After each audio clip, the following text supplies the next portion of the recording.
Bom dia! Dando início ao nosso café com conexão. Já vou colocar uma música aqui enquanto o pessoal vai entrando para a gente se conectar, se interiorizar com esse momento. Bom dia, bom dia! Pela fé posso ver esperança que alivia sofrimento. Uma luz rompe o céu e clareia a escuridão deste momento. Eu creio que em breve o céu se abrirá e meus olhos verão o rosto lindo do meu mestre. Eu creio que então o nosso canto será sobre glórias e vitórias. Cantaremos as belezas deste lugar. Não mais dor, não mais tristezas, temos paz. Bom dia! Bom dia!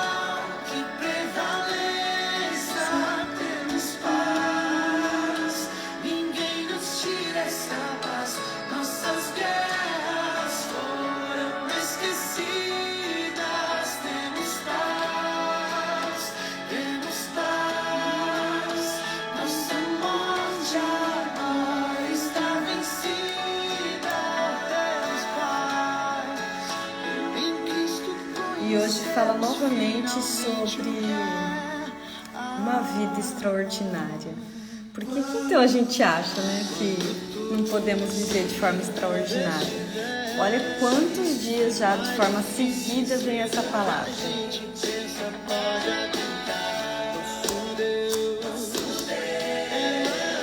Fala sobre intenção, sobre individualidade. Precisamos ter intenção para ter uma vida extraordinária. E o céu se abrirá.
Bom dia, Lê.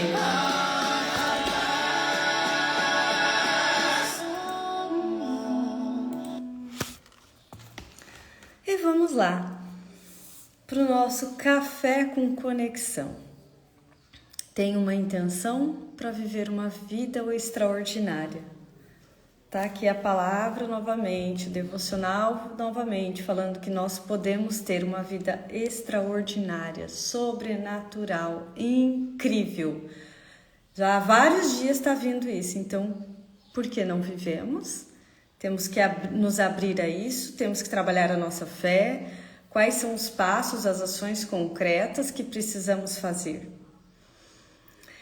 E a maior parte, eu vou falar então de um pouquinho como que a gente lida, no nosso dia a dia. Bom dia, Rayane, tudo bom? Que bom você aqui. Bom dia, Carol. Olha só, coisa boa. Estatisticamente, 80% da nossa comunicação é não verbal. Porém, a maior parte do nosso dia conversamos por redes sociais, WhatsApp, Facebook, entre todas as redes sociais que existem aí, e-mail e celular. A maior parte do dia estamos na frente de uma tela, conversando com pessoas através de uma tela.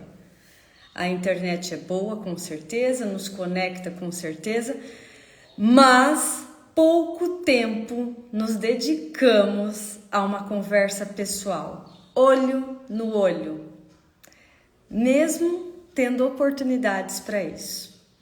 Aqui eu estou falando, não estou vendo as pessoas. Quando a gente consegue ter uma conversa olho no olho, é muito diferente. Isso por um tempo, né, nos afastou. A pandemia veio para afastar isso, mas já faz 4 anos. Vocês já pararam para pensar que faz 4 anos que acabou a pandemia? Que aconteceu e que já foi? E algumas pessoas continuam distantes umas das outras, às vezes dentro da mesma casa. Quantas refeições estão sendo substituídas? Uma conversa está sendo substituída por um celular, por um tablet, por um eletrônico. Bom dia, Neiva. Quantas vezes você tem alguém do seu lado direito ou do seu lado esquerdo ou na sua frente e você não olha? Quantas vezes essa pessoa precisa que você olhe ela ou que você escute ela e você não está ali? E quantas vezes você também precisa falar e ser escutado e ninguém parece que está ali? Então virou um mundo virtual dentro de uma realidade. Então vira uma realidade virtual. Então é parar para observar. Por quê? Porque o nosso corpo, ele fala muito mais do que nós. Falamos sobre isso, inclusive, na imersão. Os nossos olhos, a nossa expressão facial, a nossa expressão corporal falam o que a voz não consegue falar. Bom dia, Jéssica, bem-vinda. Bom dia, Rosiane, que bom. Quantas vezes você fala uma coisa quando na verdade você queria falar outra? Então o corpo não mente, ele fala. Eu até dei o exemplo, né? Quantas vezes alguém fala, quer tal coisa? Sim. Você viu tal coisa? Não. Quando a gente começa a se autoconhecer bem profundamente e perceber o nosso corpo, nós também percebemos mais o outro. E assim podemos sim nos colocar numa postura de ajudante, não de salvador, porque você já começa a fazer a leitura corporal do outro. Exatamente isso, é a leitura corporal. Isso vem muito também do PNL. Olha para o corpo. E olha para o teu corpo em primeiro lugar. Primeiro você tem que aprender a se ler. O que realmente você está sentindo? O que você realmente, quais são as emoções que vêm? Você queria estar ali naquele lugar? O que realmente você gostaria de falar? Muitas vezes a pessoa fala algo só para agradar o outro, mas ela se desagrada. Também não vai adiantar. Então o corpo, ele está falando sim conosco a todo momento.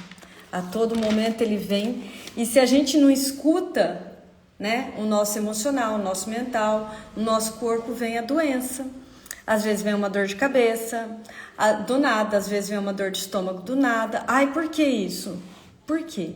Pra quê? O que isso veio que tá falando que eu não tô entendendo?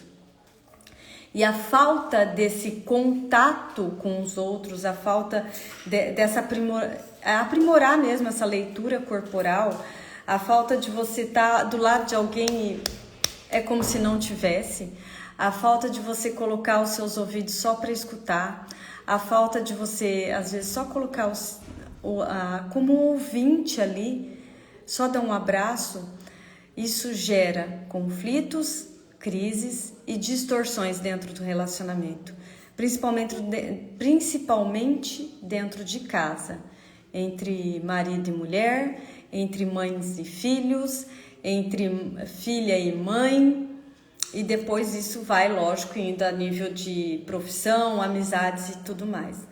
Mas se dentro da tua casa, há quanto tempo vocês não sentam para conversar? Mas para conversar, deixa eu pegar um aqui.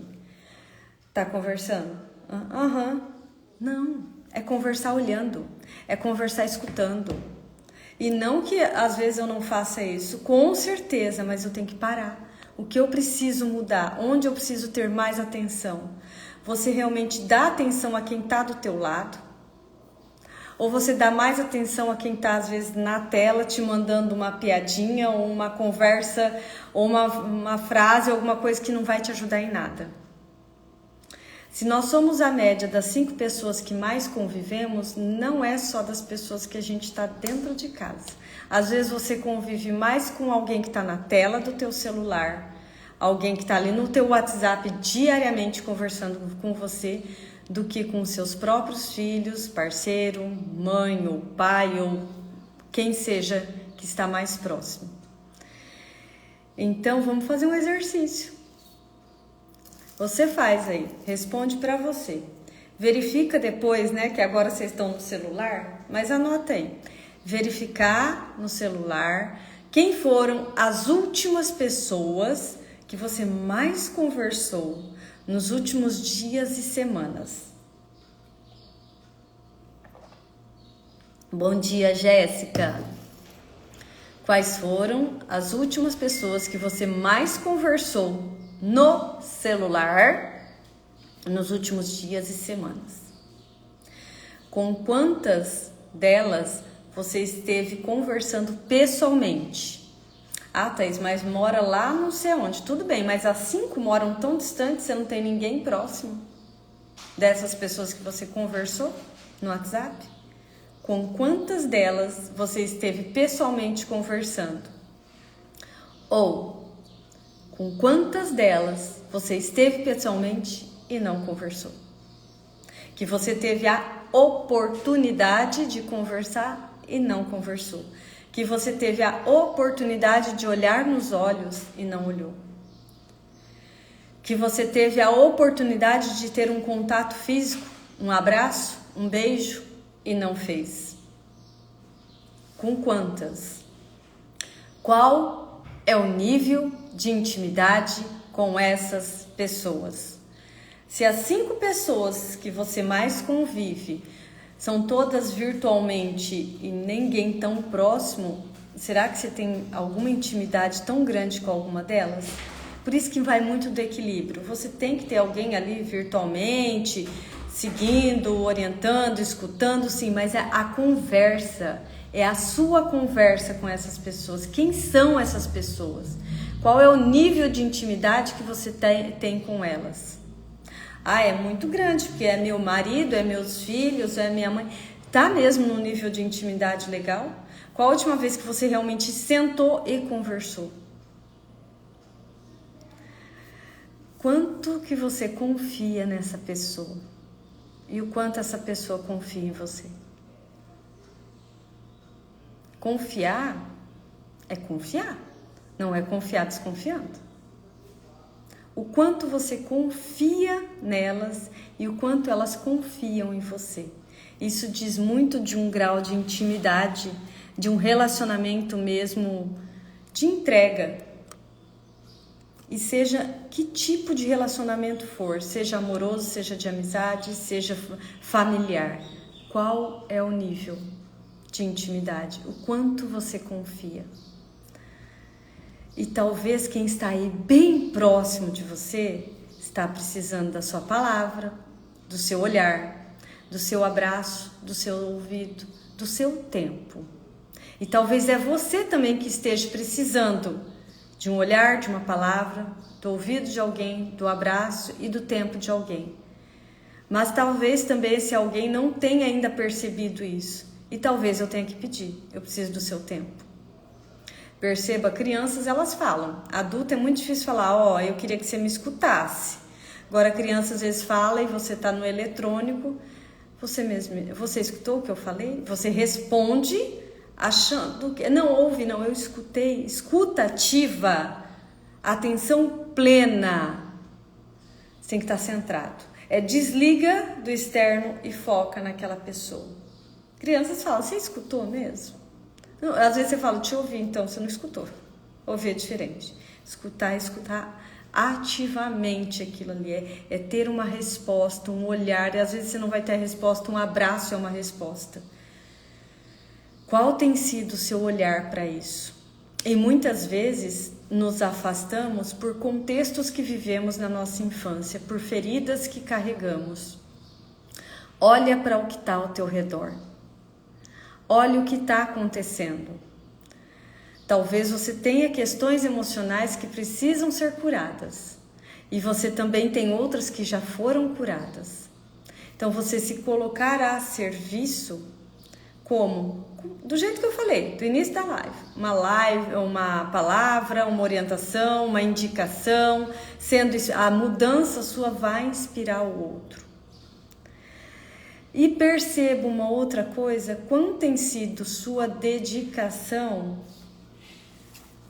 em voluntariado e caridade. Você precisa sim se colocar em primeiro lugar, você precisa sim ter o trabalho, mas o quão você tem se dedicado a um trabalho voluntário, a um olhar, a uma conversa. Isso diz muito da nossa cura. Às vezes, muitas vezes, nós escolhemos o nosso trabalho, a nossa profissão, só para curar algo da nossa infância. Exatamente. Então, se eu carrego uma ferida emocional da injustiça, por exemplo, advogados carregam uma ferida emocional da injustiça, porque eu começo a olhar para a minha ferida e eu começo a curar ela. Porém, quando eu vou para um processo de autoconhecimento, essa cura é bem mais rápida, é muito mais ligeira. E quanto mais eu me curo, mais eu consigo curar o outro. Terapeutas,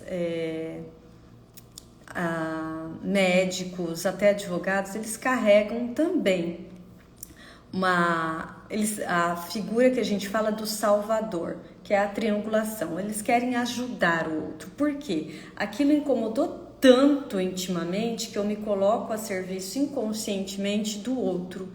Tá tudo certo nisso. O problema é quando você coloca muito sobre o outro e esquece de olhar para si. Por isso que é esse equilíbrio da cura. Eu olho, eu começo a me autoconhecer, nossa, aquilo lá reverberou aqui. Aquilo lá me fez um bem danado, aquilo lá me doeu demais. Quando você vai expandindo a sua consciência, você percebe que nada é por acaso. Tudo tem um para quê. Tudo tem um porquê. E às vezes você também vai para trabalhos voluntários para trabalhar isso também. Então, se por exemplo você foi abandonado na sua adolescência ou enquanto você era criança pelo seu pai, uma ótima forma de você trabalhar essa ferida do abandono é você indo trabalhar de forma às vezes voluntária num lugar, numa casa de acolhimento de adolescentes. Porque a hora que eu tiver em contato com aquilo, vai doer pra caramba. Mas eu vou começar a olhar pra minha ferida. Eu vou começar a ressignificar ela. Eu vou começar a olhar pro outro e ver que sozinhos nós não conseguimos nada. E que talvez lá atrás ninguém conseguiu ou pôde te ajudar. Mas hoje você tem esse conhecimento e pode. Então hoje fala que vença a individualidade, você não está sozinho. E o outro também. Qual vai ser o seu passo para ajudar o outro? Porque essa vida extraordinária que Deus tanto fala é uma vida de relações, de união, de um olhar para o outro. Um outro exemplo é, se você foi rejeitado pela sua mãe, uma boa forma é você ir num abrigo de crianças, olhar para aquilo, para aquelas crianças que também foram rejeitadas. Então, é você olhar para aquilo como algo que você faz para o outro, mas que você faz para si mesmo. E talvez você está fazendo algo aí há muito tempo e você não está nem sabendo que é para você. A cura a ressignificação está acontecendo? Tá, mas ela pode acontecer de uma forma muito mais rápida se você toma consciência do seu contexto, da sua história. Por que eu tô ali? Para quê? O que eu preciso aprender com aquilo? Então, além de você impactar positivamente a vida do outro, você começa a olhar para a sua.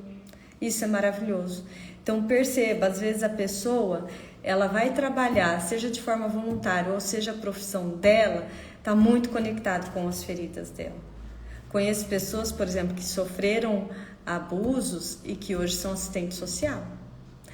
Conheço pessoas que têm até um trabalho, vamos dizer assim, que não tem nada a ver com alguma ferida emocional, mas ela tem um círculo de amizades que atrai, que é aquilo lá que ela viveu na infância. Por quê? Porque eu preciso olhar. Quando eu olho, eu ressignifico, a vida segue diferente. E quanto mais eu olho, mais eu ressignifico. E mais daí eu ajudo o outro também a ressignificar, maior vai ser o meu caminho em direção a Deus e a essa vida extraordinária. Então, abrir teu coração, né? Tirar essas barreiras, amar o próximo, fazer algum trabalho voluntário ou de caridade, se colocar a serviço do outro, ter a intenção de fazer algo pelo outro. Isso te leva, assim, a ter uma intimidade com Deus, a ter uma vida extraordinária e a melhorar, a ter mais harmonia nas relações como um todo, seja dentro da sua casa, seja no seu local de trabalho. Vencer essa individualidade, achar que não, isso é coisa só minha, deixa quieto. Não. Imaginem uma teia de aranha. Isso é o sistêmico. Todos nós estamos conectados de alguma forma. Se você faz algo aqui, esse aqui vai sentir algo. Se eu faço algo bom aqui, vai reverberar aqui. Se eu faço algo ruim aqui também. E o que o outro faz também. Por isso que nós precisamos fazer o que nos cabe. Então, se hoje você tem a oportunidade de fazer algo que alguém não pôde fazer por você quando você era criança, adolescente, por que você não faz para o outro? Esse é um processo de ressignificação interna sua também. Bom dia, Paula. É buscar ajuda. Precisamos entender, compreender que nós não somos ninguém sozinhos. Nós não conseguimos ir a lugar nenhum sozinhos. Você precisa do outro e o outro precisa de você. Esse é o processo de evolução. E você olhar para o outro, conversar com o outro, olhar nos olhos. Eu falo que os olhos são as janelas da alma. Os olhos dizem muitas coisas. Olha a expressão da pessoa. Se coloque ali como um ouvinte, para que amanhã ou depois também tenha alguém te ouvindo. E se não tiver, peça, porque vai ter alguém sim para te ouvir. Buscar ajuda o tempo inteiro e ajudar também do seu lugar, com muito respeito. Me veio aqui agora uma indagação que já fizeram para mim, tá, Thaís? Mas às vezes a pessoa ela não quer ser ajudada. Você respeita. Você respeita se a pessoa ela não quer ser ajudada. Só que eu duvido que não tenha alguém muito próximo de você, dentro da sua família, do seu sistema, do seu círculo de amizades, ou da comunidade onde você vive, do bairro que você mora, da cidade que você reside, que não queira. Então, às vezes a gente foca em uma pessoa que não quer, que ela não está no momento dela e eu preciso respeitar. Mas o outro que também está tão próximo, eu não estou vendo. Então, quando a gente ajuda do nosso lugar, a gente não salva. A gente ajuda, inspira, mostra, encaminha, dá um abraço e vai, e segue. Essa é abrir um coração para algo maior, como Deus falou aqui. Fez sentido para vocês? Dar o primeiro passo para uma vida extraordinária é amar as pessoas que estão ao seu redor. É a última frase aqui do livro. Se ama mesmo?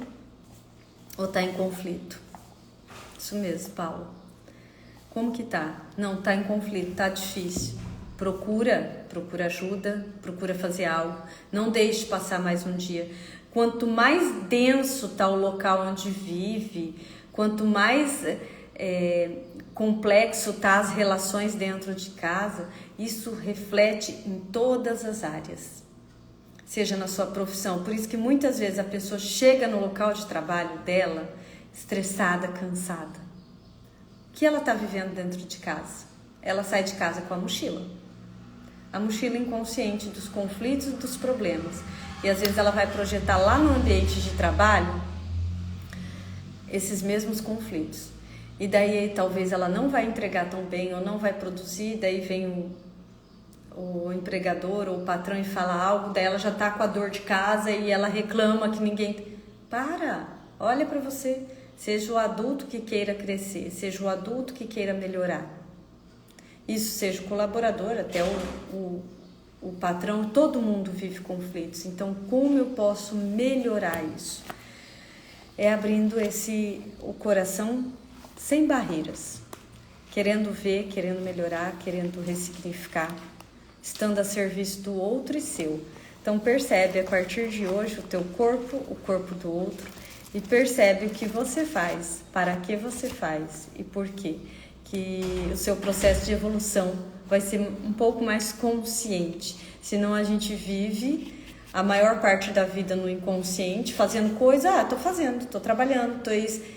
Para quê? Por quê? Porque quando eu começo a indagar, eu vou achando respostas e eu vou virando chaves na minha vida.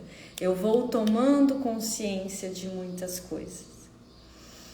Bom dia para Camila, para Tainara, coisa boa. E é sobre isso. A vida, ela pode ser extraordinária, não sozinha. Sozinha jamais. Ela é extraordinária com alguém, com o outro, com as relações, com o se colocar a serviço e também o outro estar a serviço de você. Isso a gente vivencia muito, por exemplo, no movimento de constelação. E foi feito isso no sábado. Vamos se colocar a serviço da constelação de fulano. Vamos constelar. Quem está a serviço? Todo mundo. E um campo de cura é formado. Eu me coloco a serviço do seu sistema, da sua cura. Isso é maravilhoso, por isso que eu falo que a constelação é uma ferramenta, e é assim mesmo, né? Não sou somente eu que falo isso. Ela é isso, uma ferramenta a serviço da vida. É uma terapia a serviço da vida. Por quê?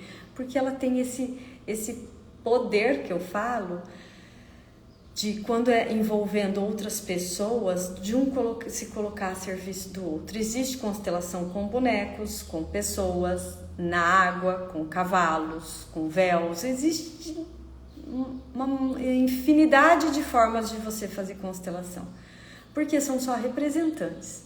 Mas quando nós colocamos pessoas, como que isso transforma aqueles que também estão representando? Por isso que é um campo de cura coletiva. Exatamente. Essa era a minha mensagem. Se abra para o outro. Olhe. Então faça um exercício hoje de a hora que você for almoçar ou jantar, ou no café da manhã de amanhã. E isso é tão bom, né, Ale? Vocês olhem para quem está do lado, né? Às vezes deixa o celular de lado um pouquinho, conversa, pergunta, sente o que a outra pessoa está sentindo. Dê uma palavra que realmente seja edificadora na vida da pessoa.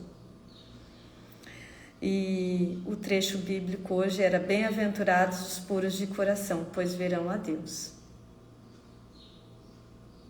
Leve essa frase com você no dia de hoje. Bem-aventurados. Bom dia, Maiara. Bom dia, Ivana. Então, que você continue sim nesse caminho de uma vida extraordinária. Há vários dias venho aqui falando vida extraordinária, sobrenatural. Isso é possível e existem vários passos para você continuar trilhando o caminho da vida sobrenatural. Não é um passo só, não é um dia só, não é uma coisa só.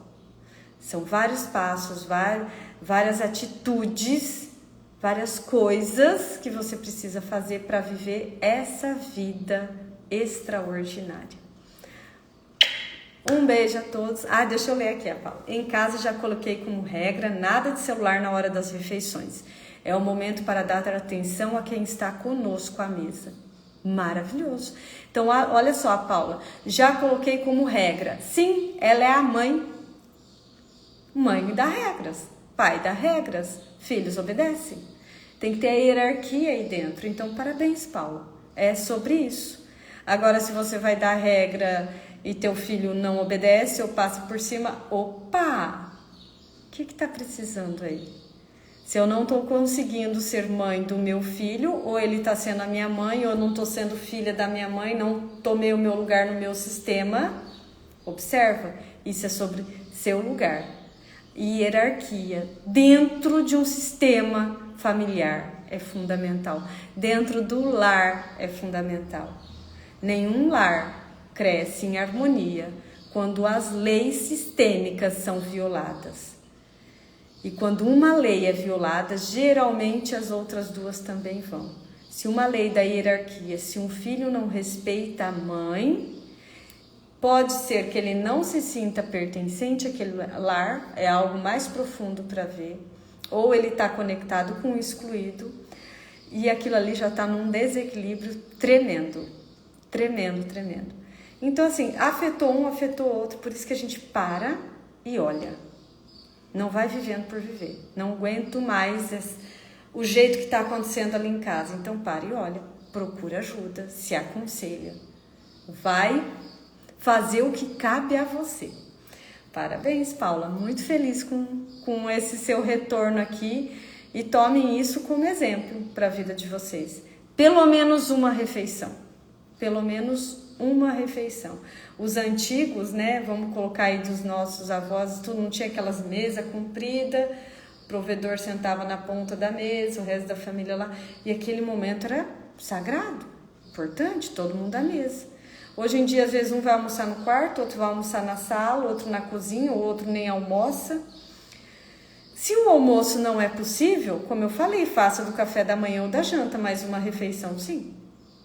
Porque senão não vou ter tempo em família, em partilhar o dia.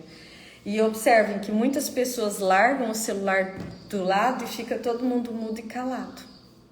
Parece que não tem assunto, o assunto só está no eletrônico. Tem. Como você está? Como foi o seu dia? Qual a novidade? Posso te ajudar em algo? Preciso disso. Ah, gente, conversar. Conversar. Eu vejo você. Nesse momento, os filhos se sentem vistos, amados e valorizados. Um momento do pai e da mãe com eles. Então é sobre isso. Não estamos sozinhos. E lembre-se do outro quando você for fazer algo. Um beijo grande e nos vemos amanhã. Tchau, tchau.